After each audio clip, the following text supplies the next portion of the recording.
c'est Bidip de ma petite médiathèque. Je vous retrouve dans ma bibliothèque. Nous sommes déjà mardi 6 septembre et je commence seulement aujourd'hui ce nouveau vlog. Je voulais vous montrer plusieurs choses, notamment de nouveaux livres qui ont rejoint ma palle en août. J'étais plutôt sage, mais du coup là je me suis un petit peu lâchée. Alors d'abord je voulais vous montrer une réception. J'ai reçu une bande dessinée le week-end dernier, j'ai complètement oublié de vous la montrer. C'est La Guerre invisible. Donc de Franck Giraud, Laurent Galandon, Olivier Martin, et c'est chez Rue de Sèvres. C'est le tome 3, c'est ça, oui c'est le tome 3. J'ai beaucoup aimé le tome 2, je n'avais pas lu le tome 1. Ça se passe du coup pendant la guerre froide et le personnage principal du tome 2 en tout cas était un agent du KGB qui est envoyé aux États-Unis en mission, sauf qu'il est ensuite accusé par son propre camp de trahison. Et du coup, lui qui était un agent très zélé, on va dire, voilà, c'est le choc. Et j'avais trouvé ça hyper intéressant, justement, ce personnage qui était hyper zélé et qui se retrouve condamné par son propre pays alors qu'il travaille pour les services secrets. J'avais trouvé ça hyper intéressant, donc j'ai vraiment hâte, je pense que d'ailleurs je vais le lire dès ce soir, de lire celui-ci. Donc je vous en reparlerai quand je l'aurai lu. Là je voulais vous montrer des petites nouveautés. J'ai reçu hier une commande.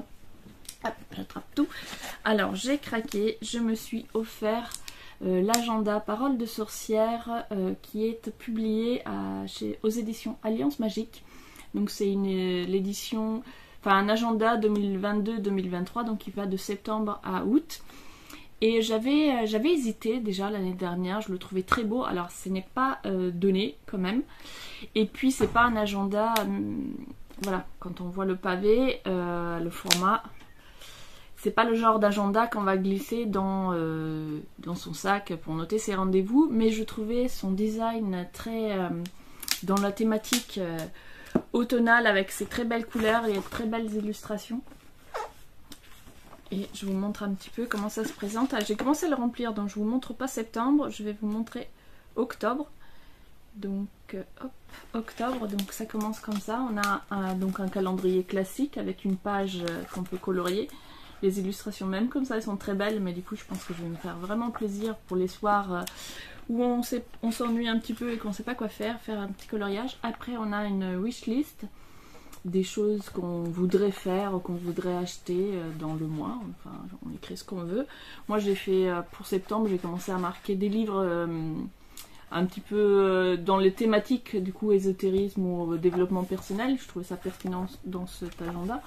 Et puis j'ai aussi marqué des choses que je voulais faire, par exemple méditer tous les jours, des choses comme ça. Ensuite on a un cercle lunaire où on peut marquer soit suivre son humeur, là on va mettre un code couleur, on peut suivre son humeur, suivre son cycle menstruel, il y a le cycle lunaire, il y a voilà. Après il y a aussi les signes astrologiques, alors moi en astrologie j'y connais rien donc je sais absolument pas à quoi ça sert. On peut y mettre par exemple les symboles pour le jardin, pour savoir si on est en période feuilles ou fruits, pour savoir si on sème plutôt des salades ou des tomates par exemple. Enfin en octobre on va pas semer de tomates, mais enfin bon, vous me comprenez. Ensuite on a des informations comme ça, des petites pages de chaque mois, des nouvelles pages d'informations sur des plantes, sur des choses quoi, diverses et variées, la lune, tout ça. Et après on a une partie vraiment agenda classique avec des lignes pour noter.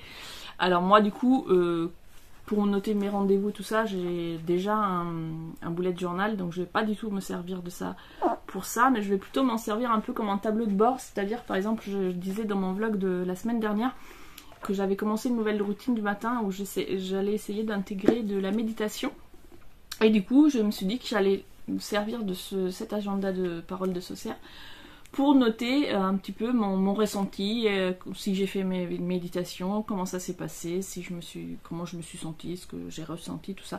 Voilà, un peu plus pour des choses comme ça. Si je fais des cures de plantes médicinales, je vais le noter aussi. Voilà, plus pour comme un peu un cahier de bord, on va dire, plus qu'un agenda, de qu'est-ce que je fais et qui soit en rapport avec du coup un peu l'ésotérisme sur les plantes médicinales, parce que moi c'est vraiment mon dada, c'est les plantes médicinales, mais aussi pourquoi pas ben voilà, de la méditation, toutes sortes de choses qui de près ou de loin ont à voir avec le fait d'être une sorcière. Du coup voilà, j'ai craqué, je le trouve trop trop beau et du coup voilà, je l'ai mis sur ma table de chevet avec tous les autres livres, cahiers, etc. Le cahier de gratitude, les cahiers pour les exercices, les cahiers de projet, j'ai plus de place en fait sur ma table de chevet. En tout cas, celui-ci, je veux me le garder pour le soir. Au moment de me coucher, je vais faire un petit, voilà, prendre 5 minutes pour noter la méditation de ce matin, c'est passé comme si, aujourd'hui j'ai fait ça, tiens j'ai vu tel truc, ça m'a fait penser à un signe de l'univers, je ne sais pas, voilà, ce genre de choses. Et voilà pour l'agenda. J'ai aussi craqué pour un oracle, c'était ma commande ésotérique. L'oracle celte des arbres de Lise et Colline Moret. Déjà le coffret je le trouve trop joli. Alors je l'ai même pas, voilà, je l'ai reçu hier, j'ai même pas regardé. J'ai juste déballé mon colis. Donc il y a à l'intérieur, hop, un petit livret qu'on va regarder ensemble. Donc voilà, donc là il y a toutes les, c'est pas vraiment des runes mais c'est les, je sais pas comment ça s'appelle, Ongam je crois ça s'appelle, voilà les signes celtes, l'écriture, les celtes étant une civilisation sans écriture, on a retrouvé des stèles avec ces gravures, donc on sait pas exactement ce qu'elles veulent dire, en tout cas il y a des hypothèses. Et une qui dit que ça serait utilisé voilà, un peu comme un outil divinatoire. Et chaque symbole est rattaché à un arbre. Et du coup là, ils partent de cette théorie-là, en tout cas, pour voilà, faire du coup des fiches. Par symbole, un arbre. Et l'arbre a une certaine symbolique en fonction aussi de sa nature. Et voilà, encore un livret. Et ce que je voulais vous montrer surtout, ce sont les cartes que je trouve vraiment très belles. Je sais pas si on va les voir. Ah, ça veut pas faire le... C'est genre, je suis trop... C'est moi qui suis nette. Bon, c'est pas grave. Voilà. Je vous en montre quelques-unes comme ça rapidement. On pourrait s'amuser à voir quelles cartes sont sorties... par le hasard, mais je vais pas pousser le vice jusque là. Voilà, je le trouve très beau, je l'ai pas encore vraiment exploité, comme vous voyez je viens juste d'ouvrir la boîte. En tout cas j'ai hâte de regarder ça de plus près et je rangerai après, j'en ai partout. J'ai encore un livre à vous montrer. J'ai acheté aussi Notre façon d'être adulte, fait-elle sens ou envie pour les jeunes, de Thomas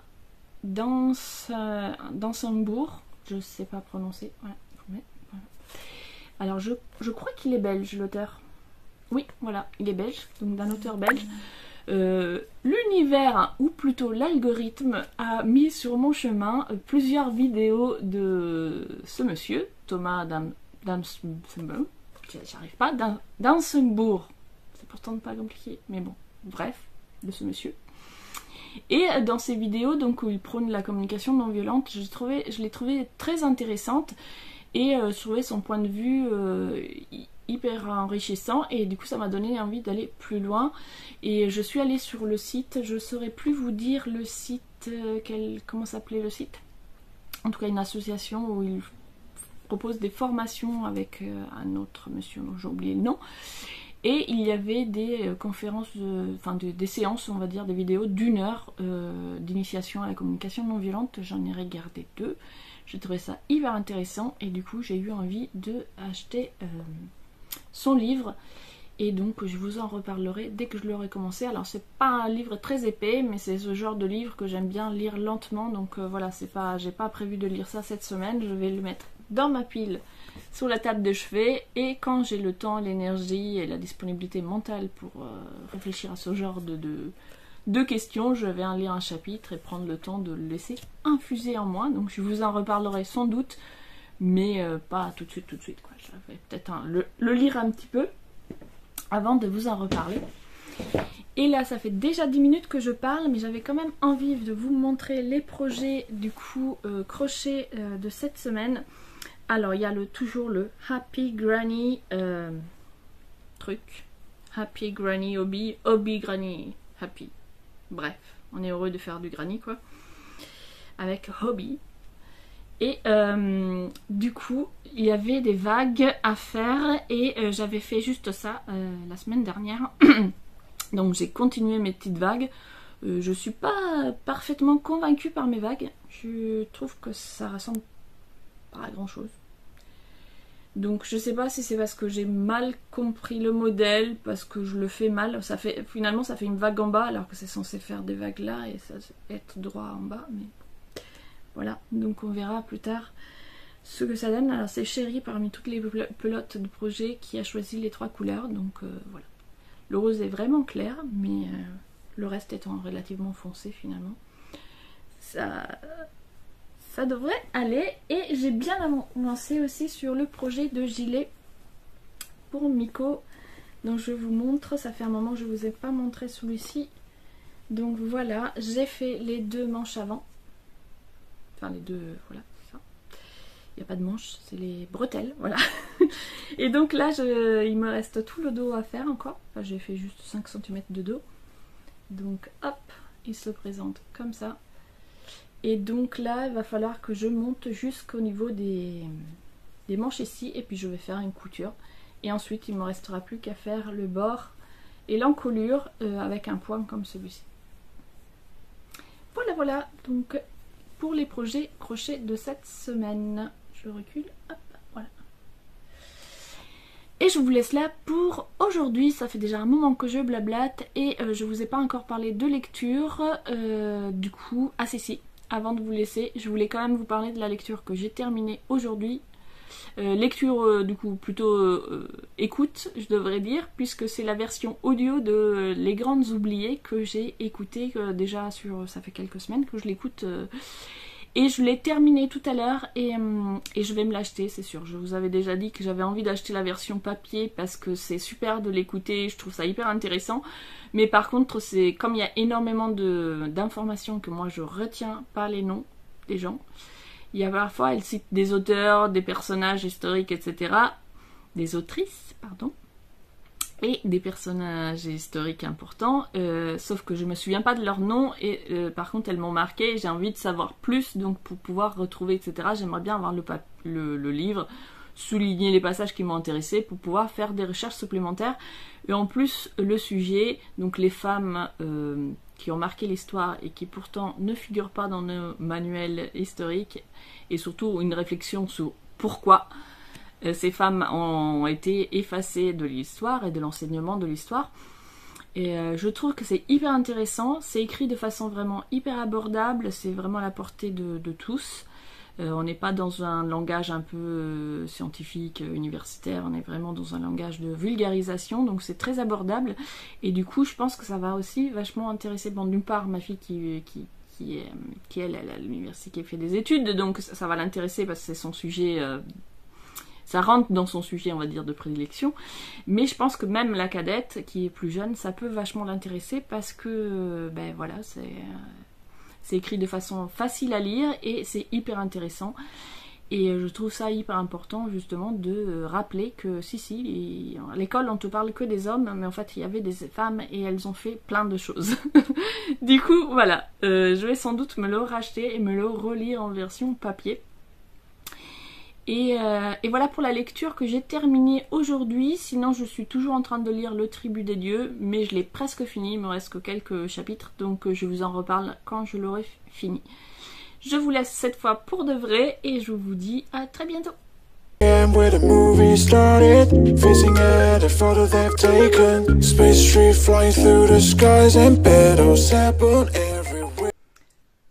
Nous sommes jeudi soir, je viens à peine de rentrer du travail, je vous prends rapidement parce que j'avais plusieurs choses à vous montrer, notamment de nouveaux livres, et puis je viens de terminer ma lecture du coup que j'avais commencé déjà depuis un petit moment. Le Tribut des Dieux, je l'ai fini tout à l'heure dans le train et je vous en ai déjà longuement parlé, donc je vais revenir seulement rapidement. Donc c'est dans un monde comme le nôtre, il y a la magie, et la magie est attribuée par les dieux païens qui existent. et qui n'interviennent plus depuis l'Antiquité dans la vie des humains, mais octroient la magie à certains d'entre eux. Et parmi ces magiciens, ils choisissent leur héritier, car les dieux ne sont pas immortels, seule leur charge est immortelle, et tous les 100 ans, ils choisissent donc un magicien pour les remplacer. Et c'est dans cet univers que Octavia, qui a perdu toute sa famille, va passer un pacte avec un dieu qui va l'amener de l'académie de magie où elle se trouve vers des aventures que je ne vous révélerai pas. En tout cas, je l'ai terminé. Dans les précédents vlogs, je disais que j'aimais beaucoup ma lecture, mais que par contre, je n'aimais pas du tout le personnage d'Octavia parce que je le trouve... elle est très égoïste, très égocentrique et pas forcément très réfléchie. Et du coup, c'est un personnage que moi, personnellement, ne me touche pas. Mais par contre, j'ai beaucoup aimé la suivre. Et le fait de ne pas aimer la personnalité du personnage principal ne m'a pas du tout empêché d'aimer l'histoire. Parce que déjà, on a plusieurs points de vue différents de différents personnages.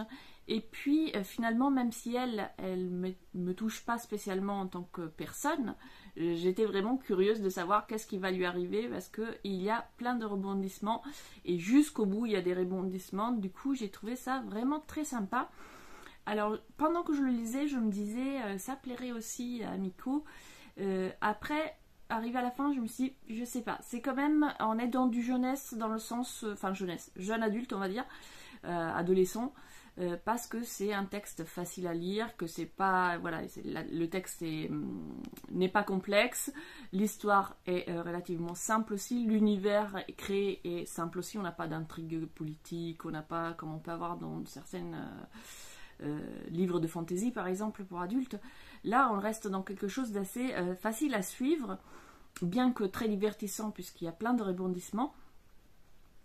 Par contre, il y a des scènes qui sont assez gore, donc très jeune et âme sensible s'abstenir. En tout cas, moi j'ai trouvé ça vraiment très très chouette, je l'ai lu avec beaucoup de plaisir. Ce n'est qu'un premier tome et du coup ça me donne vraiment envie de découvrir la suite. Et il est parfait pour cette saison d'automne et Halloween qui s'approche. D'ailleurs, je vais tricher un petit peu, j'ai pas encore eu le temps de filmer ma palle pour le Pumpkin Autumn Challenge. Et je vais le mettre dedans parce qu'il colle parfaitement. Voici pour le livre que j'avais commencé les semaines précédentes. Et puis je voulais vous montrer des nouveaux livres. Je suis passée chez Crockbook, une librairie donc de livres neufs à prix discount. Et je suis tombée sur... Du coup, oui, l'image est inversée. Les légendes des premiers chamans d'Olivier Perperet... Olivier Perper Ozegan. Je ne sais pas si je le prononce correctement. En tout cas, c'est aux éditions Vega. Et donc, d'après ce que j'ai compris sur ce livre, l'auteur a voyagé et rencontré plusieurs personnes dans différentes cultures, chez les Amérindiens, mais aussi en Afrique, pour récolter des récits sur les premiers chamans. Et ce qui m'a convaincue, en dehors du fait que je m'intéresse beaucoup aux légendes et tout ça, c'est que le livre est aussi illustré et je trouvais les illustrations très chouettes. Et puis comme c'est un recueil de plusieurs histoires courtes, je me suis dit c'est le genre de livre où on peut en lire un petit bout de temps en temps, on n'est pas obligé de tout. Je vais pouvoir facilement le glisser entre d'autres lectures qui me prennent plus. J'aime beaucoup les illustrations. Donc voilà pour ce qui est de nouvelles lectures, contes et légendes à venir. Puis j'ai trouvé aussi pas mal de choses en boîte à livres. Donc je vous montre ça. Toutes tombent à pic pour pareil le Pumpkin Autumn Challenge qui a commencé depuis le 4 septembre. Et le challenge Halloween qui va commencer le 23 septembre. Donc voilà, je suis gâtée dans les boîtes à livres en ce moment. Donc j'ai trouvé les récits fantastiques de Gauthier. Alors moi je ne connaissais pas du tout cet auteur. D'après ce que j'ai pu lire dans la 4e de couverture, on est donc dans des récits fantastiques du 19e. 19e, qu'est-ce que je raconte? Du 20e. Oui c'est ça, 19e. J'ai eu un bug. Donc en 1800, alors qu'est-ce qu'il est paru entre 1831 et 1856. Donc ça m'a fait penser un petit peu au conte de Maupassant. Alors, il me semble que Maupassant c'est plus tard, mais les dates et moi ça fait 2. Donc je voudrais pas dire des bêtises, vous me corrigez si je me trompe. En tout cas, voilà, on est quand même dans ce genre de récit fantastique. Et tout à l'heure, comme j'avais fini l'autre dans le train, j'ai commencé la première qui s'intitule... J'ai oublié. La cafetière, tout simplement, la cafetière. Et je n'ai lu que vraiment les premières pages, parce qu'après j'arrivais en gare. Mais c'est un personnage qui part... dans un séjour il va où? En Normandie. J'ai perdu le fil de ma pensée. Donc il part en Normandie et puis le soir quand il va se coucher dans sa chambre, les tableaux, les objets et tout commencent à s'animer. Et justement ça m'a fait penser à un conte de Maupassant où il y a une personne comme ça qui a dans sa maison tous les meubles qui se font la malle tout seul. Donc ça m'a fait penser un petit peu à ce conte là. En tout cas il tombe parfaitement pour l'ambiance Halloween et lecture d'automne. Autre lecture parfaite pour cette ambiance, c'est les Chroniques de l'étrange de Pu Songlin. Alors, je ne sais pas prononcer les noms chinois.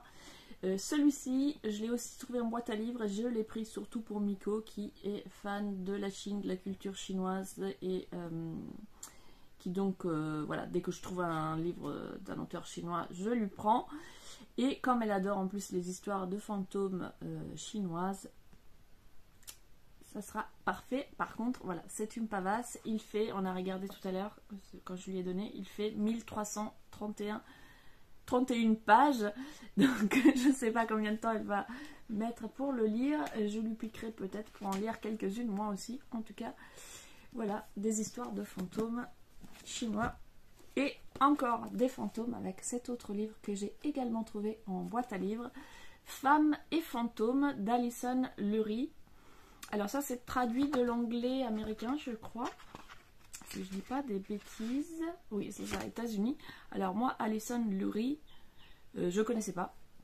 Je ne connaissais pas du tout. C'est le mot fantôme dans le titre qui m'a fait envie de... Et puis comme c'était dans une boîte à livres, voilà, on prend pas de risque. Hein. Si j'aime pas, je le remets dans la boîte à livres. En tout cas, je me disais, je viens de finir un livre sur les femmes et je vais commencer une période fantôme. Je tombe sur ça. C'est bien. Le livre sur les femmes dont je parle, c'est Les Grandes Oubliées, que j'ai terminé la semaine dernière. Donc voici pour les nouveaux livres et les nouvelles lectures. Donc je vais continuer la cafetière, mais je ne pense pas enchaîner directement avec les autres nouvelles. Je me garde ça plus pour le mois d'octobre. C'est tout pour aujourd'hui et je vous dis à bientôt. Coucou, nous sommes samedi matin, je vous retrouve après ma séance de yoga et de méditation du matin. Alors comme on est samedi, j'y vais tranquille, hein, il n'est pas très tôt. J'ai pris le temps de lire un petit peu plus, de faire quelques exercices qui étaient indiqués dans le livre Fleurir avec ses idées de Émilie Drouet. Et dont je vous parlais la semaine dernière. La semaine dernière, je vous mets un petit lien, je ne sais pas de quel côté, sur mon vlog de la semaine, j'avais fait un long blabla sur ma routine du matin et je vous disais j'allais vous faire un petit compte rendu pour voir l'évolution, etc. Donc je vais vous parler de Morning Miracle et de la mise en place de 10 minutes d'écriture, 10 minutes de lecture, 10 minutes de sport et 10 minutes de méditation. Mise en place relative puisque je faisais déjà une partie de ces choses, mais je vous laisse voir la vidéo de la semaine dernière si ça vous intéresse. En tout cas, je voulais juste faire un petit point sur la pratique du yoga et de la méditation. Donc la semaine dernière, je disais que j'allais faire la même séance de yoga jusqu'à ce que je sois parfaitement à l'aise, et il y avait un exercice de torsion où on doit aller chercher son doigt de pied. Et je vous avais mis sous la vidéo d'ailleurs de la semaine dernière le lien avec la séance si vous avez envie de tester. Finalement j'ai décidé de changer puisque ça fait une semaine que je pratique du coup tous les jours la même séance, que je n'ai aucun progrès vis-à-vis de atteindre mon doigt de pied, qui était mon but. Et je me dis que plutôt que de m'acharner toujours dans les mêmes positions, puisque je constate aucune amélioration, peut-être en faisant une autre séance axée sur d'autres points, et revenir sur celle-ci la semaine prochaine par exemple, mais de refaire une nouvelle séance pareil pendant une semaine, et voir si comme ça marche mieux. En tout cas là je vous en parlais aussi la semaine dernière, commencer le pilate, et au fait j'ai vraiment des problèmes de posture, je me suis rendu compte. Du coup c'est hyper intéressant le pilate pour ça, parce que je me suis vraiment rendu, je savais que je me tenais mal, mais je me rendais pas compte à quel point il y avait des tensions sur mon cou, mes épaules, etc. Et du coup le fait de faire du pilate, ça me fait des courbatures en fait. J'ai des courbatures au cou, aux épaules, parce que justement j'essaie de me redresser, et du coup ça fait super mal. Du coup j'ai décidé de changer ma séance de yoga pour faire une séance axée étirement du cou et du haut du dos. Donc c'est toujours avec Cassandra. Je vous mets en description le lien vers la nouvelle séance que j'ai commencé du coup aujourd'hui, et que je vais faire jusqu'au week-end prochain, et voir si il y a une amélioration. Et puis j'ai demandé aussi à la coach de Pilates de me donner quelques conseils de mouvements que je puisse faire tous les jours pour détendre un petit peu cette zone justement, et avoir moins de courbatures après chaque séance. J'avais pas fait le rapprochement tout de suite, mais la semaine dernière justement, après j'ai fait ma première séance donc le vendredi matin, et le samedi j'ai eu des migraines et je comprenais pas, je me disais je comprends pas pourquoi j'ai mal à la tête, etc. Et en fait c'est tout simplement que comme ça a réactivé tous les muscles du cou, ça me fait mal, et j'avais pas pris ça en compte, et du coup ça m'a déclenché des migraines. Donc aujourd'hui j'espère que ça va aller. Je me suis massé les épaules, j'ai fait des exercices d'étirement, etc. Donc j'espère passer à travers du mal de tête. En tout cas voilà, c'était petit intermède yoga et routine du matin. J'espère que ça vous intéresse. Dites-moi en commentaire si vous testez les vidéos de yoga que je vous partage.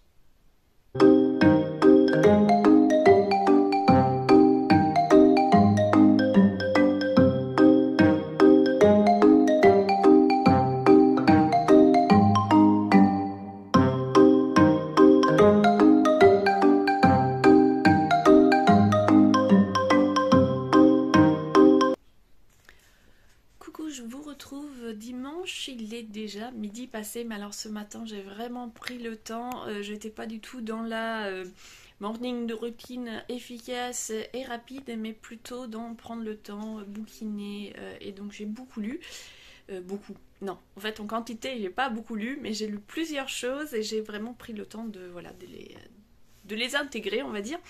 Et je me suis dit qu'avant de m'activer, j'allais prendre un petit moment pour faire un petit retour sur du coup mes lectures du matin, du week-end, dans une optique développement personnel et bien-être et construction de soi. Et puis de refaire aussi un petit retour rapide sur la morning routine dont je parlais d'ailleurs un peu plus tôt dans la semaine.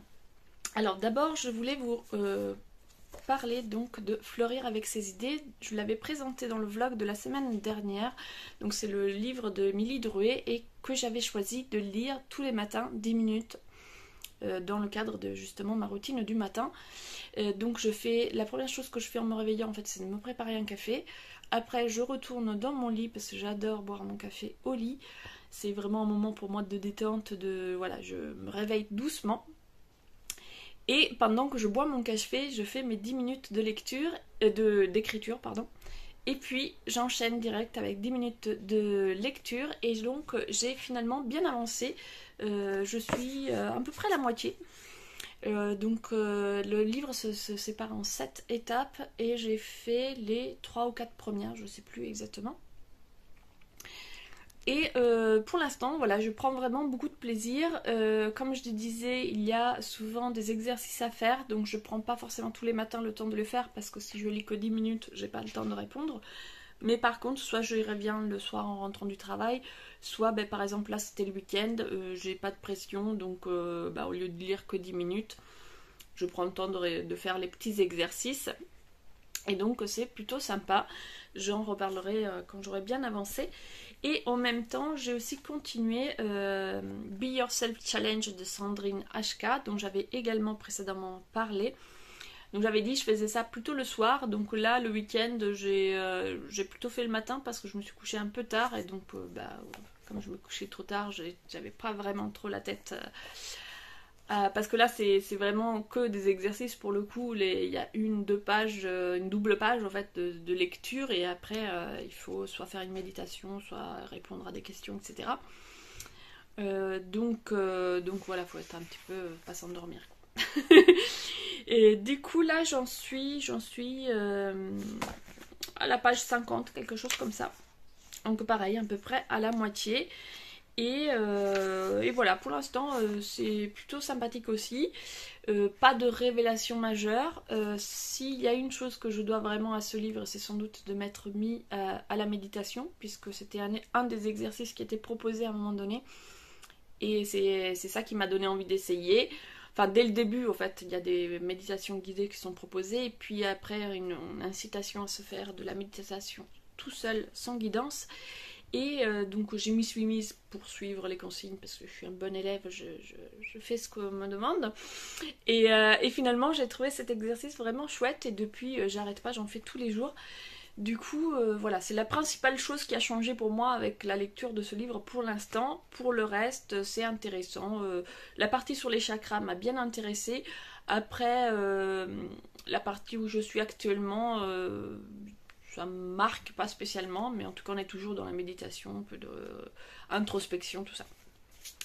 Et autre lecture que j'ai commencé tout juste, c'est Notre façon d'être adulte fait-elle sens ou envie pour les jeunes.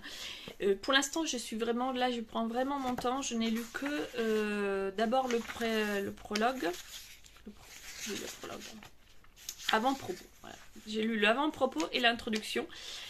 Et dès l'avant-propos, j'ai souligné des petites phrases que j'avais envie de vous partager. Donc j'en ai souligné 3.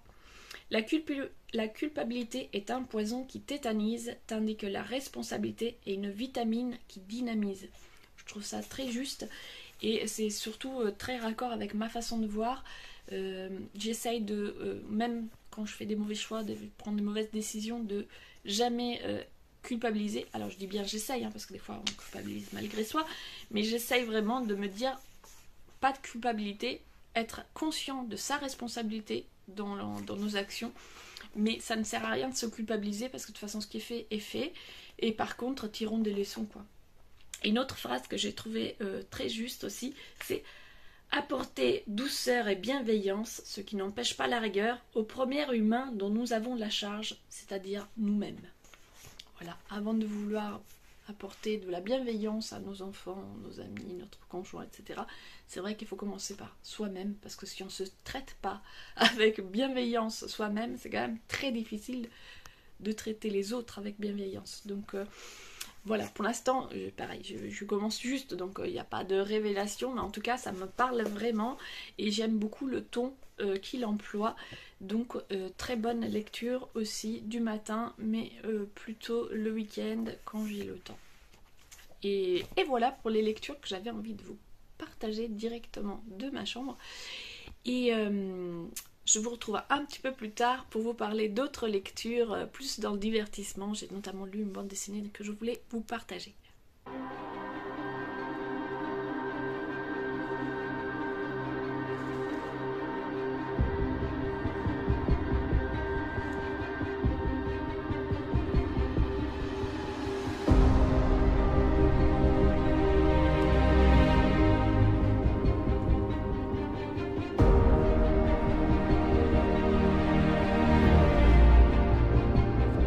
Filmer quelques images de La Guerre Invisible, donc c'est le 3e tome qui vient de sortir. Dans le 2e tome, je vous disais, on avait affaire avec un agent de l'URSS qui était aux États-Unis et qui se voyait trahi par son propre pays. Du coup, était un personnage très intéressant puisque d'agent secret très zélé, il devient ennemi de l'État qu'il a pourtant si bien servi. Et dans ce tome, on est toujours avec les agents secrets, mais par contre on change de pays, on change complètement de personnage, on tourne toujours autour de quelqu'un qui est impliqué dans la Deuxième Guerre mondiale, mais les agents secrets qui sont ici les protagonistes principaux sont ceux du Mossad. Et du coup, c'est un autre point de vue très intéressant aussi. Et c'est un album que j'ai trouvé encore une fois intéressant, mais alors assez terrible. D'ailleurs, il y a une scène je m'y attendais pas, ça m'a quand même vraiment choquée parce qu'on assiste à une scène. Alors, ça ne dure que 2 cases, hein, mais quand même, on assiste à une scène de torture à laquelle je m'attendais pas, donc j'étais un petit peu surprise.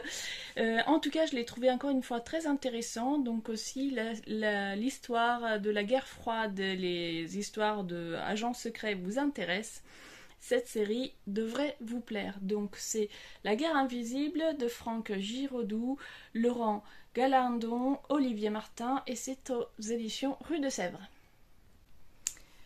Me voici dimanche fin d'après-midi, je viens de me poser quelques minutes, je voulais faire mon montage et tout ça, sauf que j'avais plus de batterie, donc ça m'a obligée à faire une petite pause, et ça tombe bien, j'avais besoin d'une petite pause toute douce. Et du coup, j'ai choisi de lire Le Cercle de Dragonté qui est dans ma palle que je viens de préparer pour le Pumpkin Autumn Challenge. Il était dans ma bibliothèque depuis longtemps, je l'avais toujours pas lu et je l'ai trouvé vraiment très adorable. Donc je vais tourner la caméra pour vous montrer quelques images. Donc, dans cette bande dessinée, on va suivre cette petite fille qui est fille de forgeronne en apprentissage avec sa mère et qui va rencontrer un dragon, celui-ci, qui tient un salon de thé et qui a la particularité de préparer du thé à partir de dragon thé. Donc ce sont des petits animaux, des petits dragons comme ça qui produisent des feuilles et des fleurs qu'on peut utiliser pour faire des infusions. Et donc voilà, on va suivre cette petite fille dans la découverte des dragons thé et de ce salon. C'est vraiment mignon, plein de fleurs, il y a des petites fleurs un peu partout, c'est très doux, c'est très bienveillant, c'est vraiment la petite lecture doudou, et donc c'était parfait pour cette fin d'après-midi. Après avoir passé des heures à faire du ménage et tout ça, ça faisait du bien. Hop, il y a Ira qui vient vous dire bonjour. Donc voilà.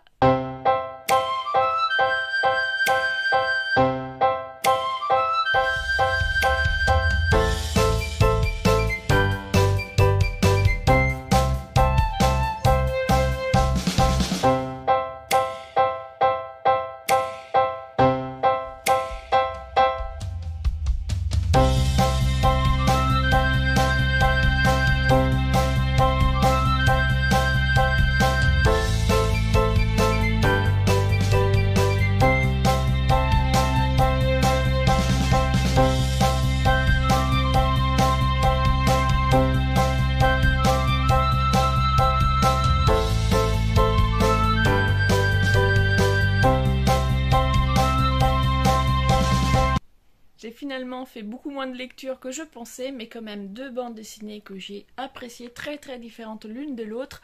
Maintenant je vais faire mon montage, je vais faire mon billet pour demain. C'est pareil, je voulais faire des chroniques, j'ai pas du tout eu le temps, mais c'est pas grave, c'est bien aussi de s'accorder des week-ends tranquilles où on prend le temps de faire les choses qu'on fait pas d'habitude et tout ça. Je vous ai filmé quelques images parce que cet après-midi justement j'ai rangé des vieux livres que j'ai récupérés, donc des vieux magazines reliés du 19e que j'ai rangés dans ma bibliothèque, et comme je le trouvais très rigolo comme objet, je vous ai fait quelques images, j'espère que ça vous plaira. Moi je vous laisse ici pour cette semaine et on se retrouve la semaine prochaine pour un nouveau vlog. À bientôt!